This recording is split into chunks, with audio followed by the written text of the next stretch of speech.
Ну что ж, Глент встретился с Кобяковым, а Влад А4 плачет в сторонке. Об этом и не только мы поговорим в этом видео. Погнали!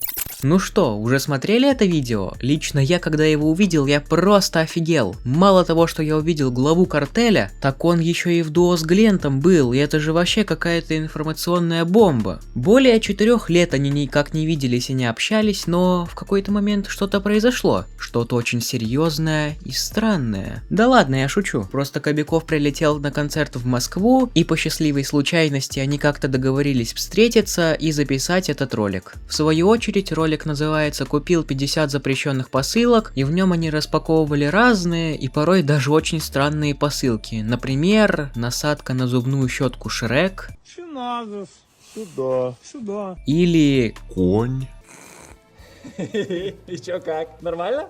ну да ладно, меня больше интересует то, о чем они говорили в видео. А говорили они о том, как давно они не общались, о том, сколько кому лет, о том, у кого какие домашние животные, про посылки и еще о всякой разной фигне. Но я все-таки хочу разобраться или хотя бы предположить, как вообще эти два гения встретились. И начнем с планирования этого видео. Видите ли, как по мне, этот ролик вообще никак не был запланирован заранее. Потому что, как ранее я уже говорил, они по чистой случайности встретились и договорились о съемках. И поэтому, как такового планирования у них попросту не было. И ролик был снят, ну, не на скорую руку, конечно, но в очень короткий промежуток времени. Но, несмотря на это, он получился очень даже интересным.